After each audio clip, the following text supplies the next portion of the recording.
Halo guys, selamat datang kembali di channel Ivan Akbar 67. Dalam video kali ini, gua mau bahas tentang anime Tate no Yusa. Dalam video ini, gua mau bahas lanjutan anime Tate no Yusa berdasarkan light novel volume 10. Video ini adalah part 1 dari pembahasan volume 10. Video ini adalah kelanjutan dari video sebelumnya. Jadi buat kalian yang belum nonton video yang sebelumnya, kalian bisa nonton videonya terlebih dahulu. Video ini isinya tuh udah jelas spoiler untuk lanjutan animenya. Jadi buat kalian yang gak suka spoiler, kalian bisa close video ini. Sebelum kita mulai, gua mau ngingetin lagi ke kalian, jangan lupa untuk subscribe channel ini.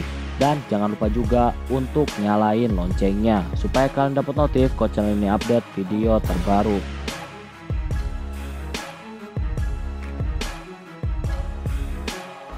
Naofumi dan partinya berhasil kembali ke negara Melromak. Ketika kembali, energi roh kura-kura yang ada di perisai Naofumi keluar menuju ke langit. Roh kura-kura pada dasarnya adalah penghalang yang bertugas untuk melindungi dunia dari gelombang. Makanya ketika Naofumi kembali, energi roh kura-kura pun kembali kepada dunia. Naofumi melihat ikon jam pasir biru di depan matanya. Dan diketahuilah bahwa segel dari Phoenix akan rusak dalam waktu 3,5 bulan. Naofumi harus bertempur lagi melawan salah satu dari 4 binatang pelindung. Yang dihadapi Naofumi kali ini adalah Phoenix. Naofumi juga bersyukur karena Rapchan gak menghilang ketika pindah dunia. Naofumi dapat familiar shield sehingga Rapchan bisa bertahan di dunia Naofumi. Gak lama, datang kereta kerajaan mendekati Naofumi. Ratu membungkuk sebagai rasa hormat karena Naofumi telah kembali. Ratu senang karena Naofumi berhasil kembali dengan selamat. Ratu dan Naofumi mengobrol di kereta. Ternyata menurut Ratu, Naofumi pergi ke dunia lain hanya 2,5 minggu. Padahal Naofumi ada di dunia lain sekitar 1 bulan. Ratu juga bilang kalau semua jam pasir naga yang menandakan gelombang, jam pasir di seluruh dunia telah berhenti sejak kematian dari roh kura-kura. Walaupun gelombang telah berhenti, 3,5 bulan lagi dunia akan tetap menghadapi perang melawan Phoenix.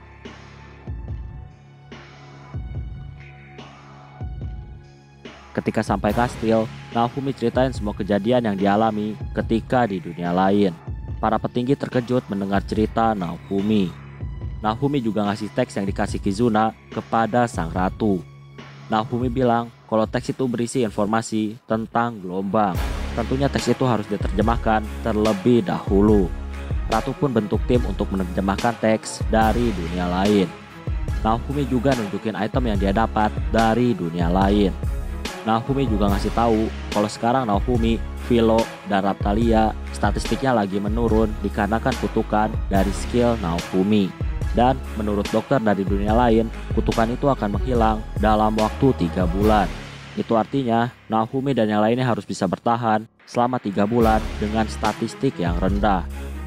Ratu bilang kalau dia bakal mengatur pertemuan Naofumi dengan anggota 7 pahlawan bintang. Ratu juga cerita bahwa 3 pahlawan suci tiba-tiba menghilang tanpa kabar. Naofumi kesal karena 3 pahlawan lagi-lagi bertindak sesuka hatinya. Ratu khawatir kalau 3 pahlawan suci lain bakal dijadiin alat politik sama negara lain.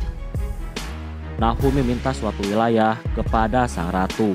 Naofumi bilang kalau dia mau melatih orang-orang supaya sanggup menghadapi gelombang tanpa bantuan pahlawan. Sebenarnya, Naofumi punya alasan pribadi kenapa dia minta wilayah kepada sang ratu. Alasannya karena Naofumi mau menciptakan tempat tinggal untuk Raphtalia dan Philo. Kalau Naofumi kembali ke Jepang, Naofumi gak perlu khawatir dengan Philo dan Raphtalia. Ratu pun ngadain acara pemberian gelar bangsawan kepada Naofumi. Ratu ngasih pangkat count kepada Naofumi. Naofumi sekarang memerintah suatu wilayah. Ratu juga ngasih tahu bahwa sampah adalah salah satu dari 7 pahlawan bintang. Bisa dibilang sampah adalah pemegang facial weapon tipe tongkat.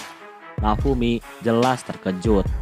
Naofumi juga akhirnya tahu kenapa sampah gak bisa dijadiin budak sama sang ratu. Itu semua karena sampah adalah pemegang dari facial weapon. Pemegang facial weapon gak bisa dijadiin budak. Jadi ratu sebenarnya gak bisa mengikat sampah. Sampah bisa aja pergi dengan kekuatannya, tapi sampah gak ngelakuin hal itu. Saat ini sampah terlihat kesal kepada Naofumi. Ratu juga ngasih tahu kalau Beats saat ini menghilang dan gak tahu ada di mana. Naofumi nyuruh Ratu untuk mencari Beats dan menangkap Beats. Oh ya, wilayah yang didapat Naofumi adalah tempat di mana Raphtalia berasal. Dan sekarang wilayah itu dipimpin sama Saito. Tapi karena Naofumi mau wilayah itu, maka Ratu pun ngasih wilayah itu kepada Naofumi.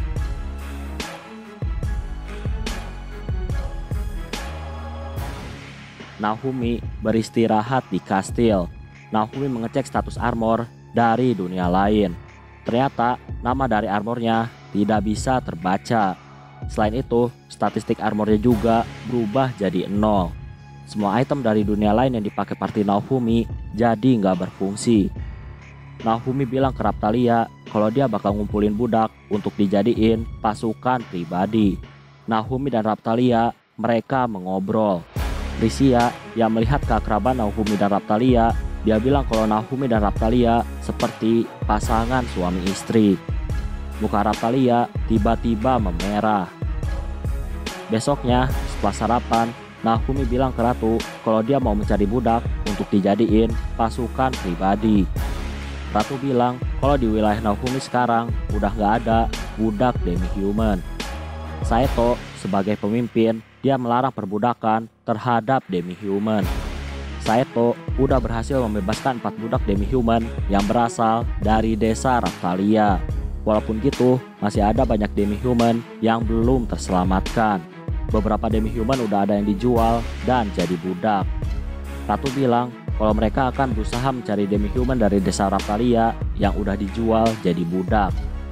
Karena demi-human yang selamat dari desa Raphtalia cuma sedikit, Naofumi pun mutusin untuk beli budak di tempat lain. Naofumi mau membangun kembali desa Raphtalia. Naofumi ke tempat pedagang budak langganannya. Naofumi mau membeli budak demi-human yang masih anak-anak. Naofumi pun membeli 6 budak demi-human. Naofumi melihat salah satu budak miliknya. Budak itu memiliki banyak luka kekerasan. Naofumi muak dengan orang di negara Melromak yang selalu pakai kekerasan terhadap budak demi-human. Naofumi pun ngasih beberapa item penyembuh kepada pedagang budak. Naofumi mau kalau budak yang dia beli disembuhkan terlebih dahulu dari luka-luka. Naofumi nyuruh pedagang budak untuk segera menyelesaikan berbagai administrasi atas transaksi jual beli budak yang mereka lakuin. Gak mau buang waktu, Naofumi pun pergi ketika pedagang budak mengurus administrasi jual beli. Oh ya, Naofumi dan partinya sekarang kalau pergi kemana-mana mereka selalu pakai jubah. Alasannya karena mereka udah benar-benar jadi pahlawan. Mereka selalu jadi perhatian dari rakyat Melromak. Ngasih lihat wajah mereka akan menghambat pekerjaan Naofumi dan partinya. Intinya Naofumi gak mau dipuja-puja ketika dia lagi jalan-jalan.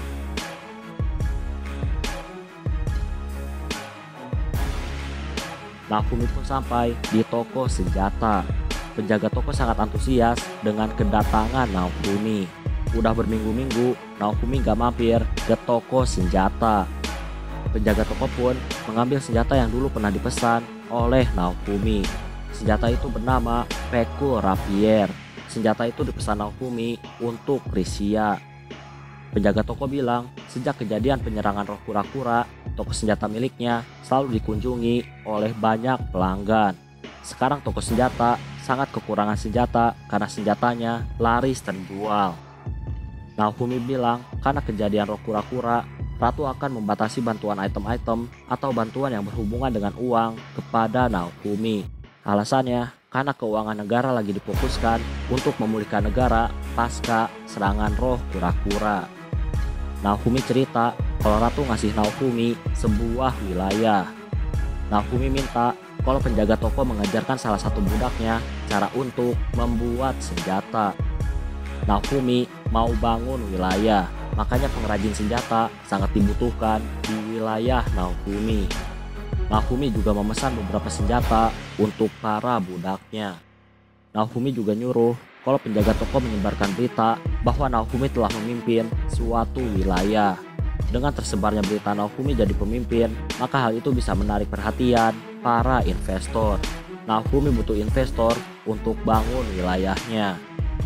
Naofumi juga mau kalau penjaga toko memperbaiki semua item Naofumi dan partinya yang berasal dari dunia lain. Penjaga toko menerima semua pesanan Naofumi. Selama Naofumi membayar penjaga toko, maka penjaga toko akan memenuhi semua pesanan Naofumi. Naofumi dan partinya pergi dari toko senjata.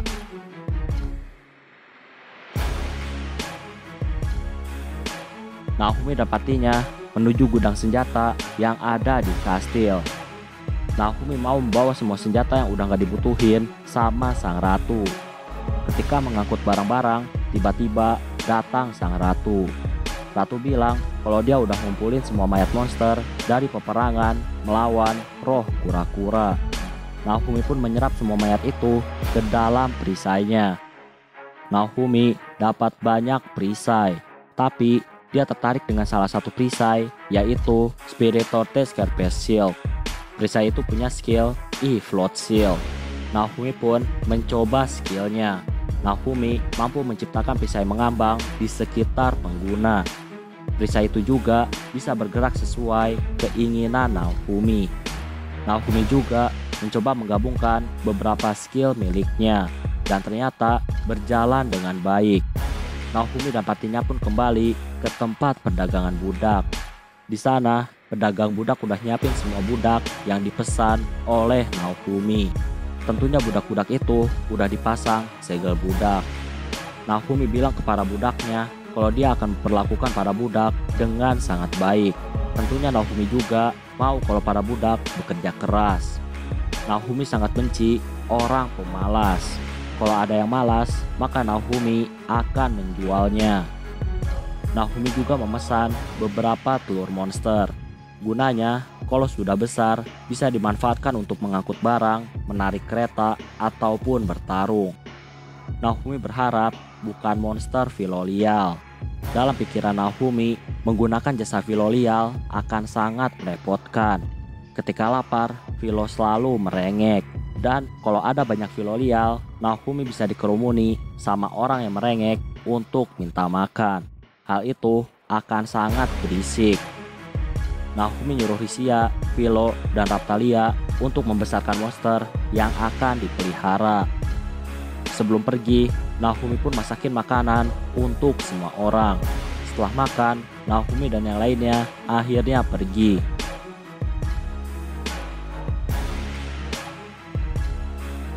Naofumi dan yang lainnya sampai di desa Raptalia, atau lebih tepatnya sekarang wilayah Naofumi. Prajurit negara menyambut Naofumi dan mengantarkan Naofumi ke tempat Saeto dan Melty. Di halaman mansion, Naofumi melihat Saeto, nenek tua, Kill, dan 3 orang demi-human yang gak dikenal sama Naofumi. Kill sangat senang ketika Naofumi berhasil pulang dari dunia lain. Naofumi bilang kalau dia bakal ceritain semua kejadian kepada Kill dan yang lainnya. Kill dan 3 demi-human mendekati Raptalia. 3 demi-human terkejut dengan perubahan Raptalia. Jadi 3 demi-human ini adalah mantan demi-human dari desa Raptalia. Dan mereka udah gak jadi budak karena Saeto. Raptalia dan para demi-human mereka mengobrol. Mereka mengenang masa lalu sebelum desa mereka dihancurkan. Saeto curhat kalau dia masih belum bisa mengembangkan desa Raptalia. Saeto kekurangan koneksi sehingga pembangunan desa jadi sangat lambat. Naofumi bilang kalau seharusnya Saeto bekerja lebih keras lagi. Naofumi bilang kalau pembangunan harus segera dilakukan. Alasannya supaya kalau penduduk dari desa Raptalia sudah ditemukan dan ketika mereka kembali, pemerintah gak merepotkan rakyatnya karena desa udah dibangun. Kalau desanya belum dibangun, ketika penduduk Raptalia ditemukan, akan sangat kasihan kalau mereka langsung disuruh untuk bangun desa. Naofumi juga bilang kalau terlalu fokus untuk mencari orang-orang yang hilang dari desa Raptalia, maka pembangunan desa gak bakal maksimal dan pembangunan akan berjalan lambat. Jadi lebih baik fokus untuk membangun desa, setelah itu mencari orang-orang yang pernah tinggal di desa Raptalia. Naofumi pun jelasin cara logis untuk bangun desa. Naofumi sekarang adalah pemimpin dari wilayah desa Raphtalia. Tapi gak mungkin bagi Naofumi bisa mengatasi semua masalah dengan sendirian. Naofumi membagi tugasnya bersama Saito dan Melty. 3 demi-human yang bersama Kyle, mereka tiba-tiba ditangkap oleh pedagang budak dan asistennya. Naofumi bilang kalau dia bakal jadiin 3 demi-human itu sebagai budaknya. 3 bocah demi-human merengek dan menangis. Naofumi bilang kalau para demi-human yang ada saat ini harus ikut membantu dalam membangun desa. Naofumi bilang dengan menjadi budaknya, para demi-human akan jadi kuat. Naofumi udah muak dengan para orang malas yang berharap kalau perdamaian dan kesejahteraan akan segera muncul. Padahal mereka gak pernah berusaha. Raphtalia juga ikut membujuk 3 demi-human. Setelah pidato dan nasihat Raphtalia, 3 demi-human pun setuju untuk jadi budak Naofumi. Mereka pun dipasang segel budak.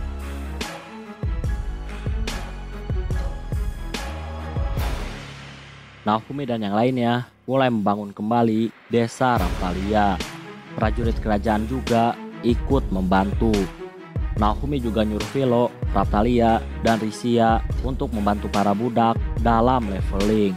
Jadi, ketika selesai makan siang, para budak akan leveling bersama Philo, Raphtalia, dan Risia. Risia bilang untuk memaksimalkan EXP, maka party gak boleh lebih dari 6 orang. Kalau lebih dari 6 orang, maka EXP yang didapat gak bakal maksimal. Naofumi pun membagi 3 kelompok. Jadi ada party Raphtalia, party Philo, dan party Risia. Naofumi dan Raphtalia memasak untuk para budak dan prajurit kerajaan. Para budak dan prajurit kerajaan sangat menyukai masakan Naofumi. Setelah makan, Naofumi membagikan senjata kepada para budak. Para budak disuruh leveling bersama party Naofumi. Ketika para budak leveling, pembangunan desa dilanjutkan oleh prajurit kerajaan. Ketika malam hari, para budak terlihat sangat lelah karena leveling. Naofumi pun ngasih makan para budak. Para budak sangat gembira dan menikmati masakan Naofumi. Raphtalia, Philo, dan para budak akhirnya mereka tidur. Risia lanjutin meneliti teks yang dikasih sama Kizuna. Sedangkan Naofumi terus meracik obat-obatan. Oh ya, level para budak sekarang udah mencapai level 15. Besoknya, Naofumi menyuruh para budak untuk lanjutin leveling. Naofumi bilang kalau stok makanan udah mau habis. Jadi, kalau para budak mau makan banyak, maka para budak harus bekerja keras dalam memburu monster. Para budak lanjut leveling. Level para budak sekarang udah ada di sekitar level 20. Seperti biasa, setelah para budak leveling, mereka selalu dikasih makanan sama Naofumi. Setelah makan malam, Naofumi punya rencana untuk membuat hutan. Naofumi bilang kalau dia akan menebar bibit bioplant. Naofumi udah ngelakuin berbagai persiapan supaya bibit itu nggak mengganggu pembangunan dari desa. Naofumi juga udah mencoba memodifikasi bibit bioplant. Setelah makan, Naofumi pun mengajak para budak ke tempat yang telah ditentukan. Naofumi pun menebar bibit bioplant dan muncullah pohon setinggi 3 meter. Pohon itu ngeluarin buah besar mirip seperti tomat. Naofumi nyuruh para budak untuk selalu merawat tanaman yang telah dia tanam. Kalau tanamannya menjalar keluar area kebun, maka para budak wajib untuk memotong tanaman. Naofumi juga bilang kalau buah dari tanaman itu akan jadi makanan untuk para budak ketika Naofumi gak ada di desa. Beberapa hari kemudian, para budak udah mencapai level 30. Kyle sangat bosan dengan makanan daging dan sayur-sayuran. Dia bilang ke Naofumi kalau dia mau menangkap ikan di laut. Raphtalia bilang kalau di desanya dulu ada orang kuat yang menjaga daerah laut. Namanya adalah Sadena. Raphtalia bilang kalau kekuatan Sadena sangat luar biasa. Kyle bilang kalau Sadena jauh lebih kuat daripada Saito. keberadaan Sadena sampai sekarang masih belum diketahui. Di masa lalu, saat desa dihancurkan oleh gelombang, saat itu Sadena sedang pergi ke tengah laut untuk memancing. Makanya desa dihancurkan ketika datang gelombang. Naofumi pun menerima permintaan Kil yang ingin pergi ke laut untuk menangkap ikan. Naofumi dan yang lainnya pergi ke pantai. Ketika di pantai, Naofumi melihat ke arah Kil. Naofumi nyuruh Philo untuk menangkap Kil. Pakaian Kil terlihat sangat aneh dan diketahuilah bahwa ternyata Kil adalah seorang perempuan. Para budak juga kaget ketika mengetahui jenis kelamin Kil yang sebenarnya. Kil bilang kalau jenis kelamin sangat gak penting. Philo jelasin kalau perempuan dan laki-laki sangat berbeda. Pokoknya Philo di sini membahas bahwa laki-laki dan wanita diciptakan berbeda supaya mereka bisa mempunyai seorang keturunan. Mereka semua mengobrol. Naofumi bilang kalau sebaiknya semua orang fokus untuk memperkuat diri, karena dalam waktu 3,5 bulan mereka akan bertarung melawan Phoenix. Selain itu, Naofumi juga mau kalau para budak membantunya dalam menghadapi gelombang. Untuk sekarang, Naofumi menyuruh para budak untuk menangkap ikan. Setelah menangkap ikan, Naofumi pun memasak ikan-ikan yang sudah ditangkap. Mereka semua pun makan di pantai. Setelah itu, mereka kembali ke desa. Naofumi mau menetaskan telur-telur monster yang dia dapat. Naofumi berharap kalau nggak ada Philo lial. Walaupun belum tentu Philo lial, tapi Philo senang karena dia akan memiliki seorang adik. Naofumi bilang kalau dia nggak mau Philo lial karena mereka tukang ngabisin makanan. Philo bilang kalau Naofumi nggak usah khawatir karena Philo berbeda dari Philo lial lainnya. Dan Philo pun menunjuk satu telur. Philo bilang kalau telur itu akan jadi bawahannya. Naofumi jelas gak ngerti, tapi Naofumi langsung menetaskan telur-telur. Telurnya ada satu Philo lial betina, 2 monster ulat, dan ada juga 3 monster mirip cacing tanah. 3 monster itu disebut sebagai monster dunes. Naofumi nyuruh para budak untuk membawa para monster dalam leveling. Naofumi juga bilang kalau dia bakal ngajarin cara memasak. 2 budak tertarik dengan memasak. Naofumi pun mau ngajarin mereka berdua caranya memasak. Tapi tentunya mereka berdua juga gak boleh lupa untuk leveling.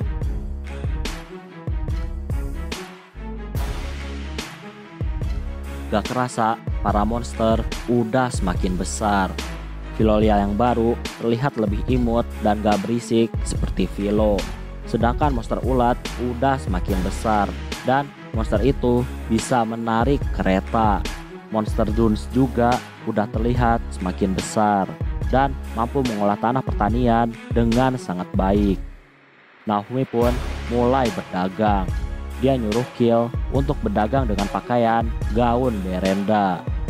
Naofumi mau manfaatin Kil dengan muka yang mirip cowok dan menggunakan pakaian perempuan. Hal itu tentunya akan menarik pelanggan.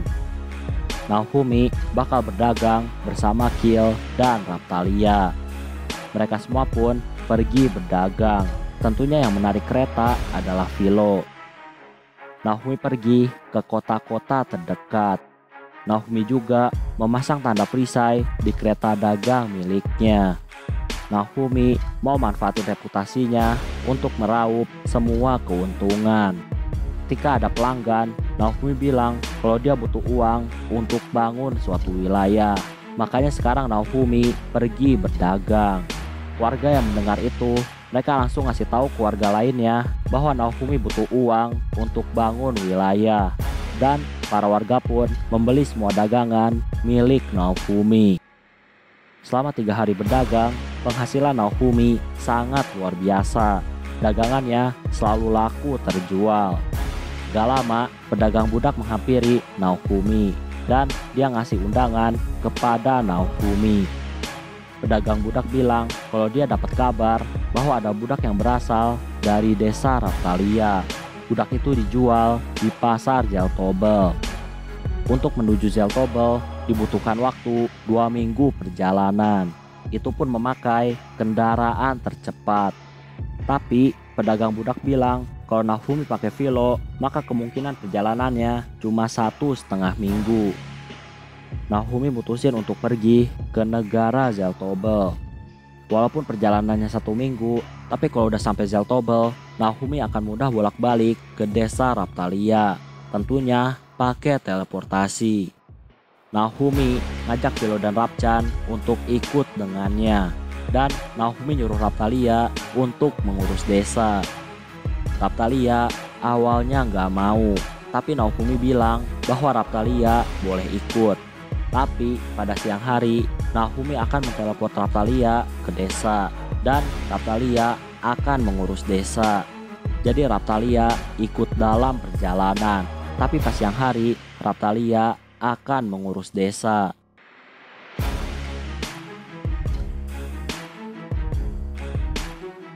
Naofumi pun sampai di negara Zeltobel. Ketika sampai, Naofumi berteleport menjemput Raphtalia dan Risia. Pedagang budak jelasin kalau Zeltobel adalah negara yang terkenal karena perdagangan. Dan negara Zeltobel juga terkenal karena tentara bayaran. Negara Zeltobel gak dipimpin sama seorang raja. Zeltobel dipimpin oleh para dewan. Anggota dewan adalah para pedagang yang berpengaruh di negara Zeltobel. Negara Zeltobel juga terkenal karena kolosiumnya. Naofumi tertarik dengan tempat koloseum. Tapi untuk sekarang, mereka semua harus pergi ke tempat perdagangan budak yang ada di negara Zeltobel. Di perjalanan, Philo diganggu dan mau ditangkap sama sekelompok orang bodoh. Tapi hal itu nggak masalah bagi Philo. Para orang bodoh langsung lari ketakutan ketika Philo tertarik dengan daging manusia. Tempat perdagangan budaknya ada tepat di bawah kolosium. Tempat itu sangat tersembunyi. Naofumi pun akhirnya sampai. Ternyata yang menjaga toko budak itu adalah paman dari pedagang budak yang ada di Melromak. Paman pedagang budak bilang kalau budak yang berasal dari desa Raphtalia sekarang ini dihargai dengan sangat tinggi. Jadi mungkin akan sulit didapatkan Naofumi. Sekitar 1 bulan yang lalu, budak yang berasal dari desa Raphtalia harganya meningkat drastis. Alasannya karena sejak peristiwa penyerangan roh kura-kura, Naofumi bertarung bersama Raphtalia. Karena kekuatan Raphtalia sangat luar biasa, orang-orang menyangka kalau demi-human dari desa Raphtalia sangatlah kuat. Selain harganya sangat tinggi, ada banyak pedagang budak yang gak jujur. Mereka semua ngaku kalau demi-human yang mereka punya berasal dari desa Raphtalia. Banyaknya pedagang yang gak jujur akan membuat Naofumi semakin sulit dalam mencari demi-human yang benar-benar asli dari desa Raphtalia. Pedagang budak bilang untuk nentuin budak itu asli berasal dari desa Raphtalia atau bukan, mereka ngelakuin tes dialek. Bahasa dari desa Raphtalia punya dialek yang sangat khas. Naofumi pun diajak ke tempat pelelangan budak yang ada di negara Zeltobel. Setelah beberapa pelelangan, akhirnya tibalah pelelangan untuk budak yang berasal dari desa Raphtalia. Raphtalia bilang kalau budak itu gak berasal dari desa Raphtalia. Tapi banyak orang yang gak tahu dan menawarkan banyak emas untuk budak palsu. Naofumi jadi pucat karena budak yang palsu harganya bisa sangat tinggi. Naofumi harus punya banyak uang supaya bisa beli budak asli yang berasal dari desa Raphtalia. Naofumi terus mutar otak supaya dia bisa dapat uang yang banyak. Naofumi bertanya tentang hadiah kalau ikut dalam pertarungan kolosium. Pedagang budak bilang kalau hadiahnya sangat besar. Naofumi tertarik untuk ikut dalam pertarungan kolosium. Dan Naofumi berniat untuk menyembunyikan identitasnya.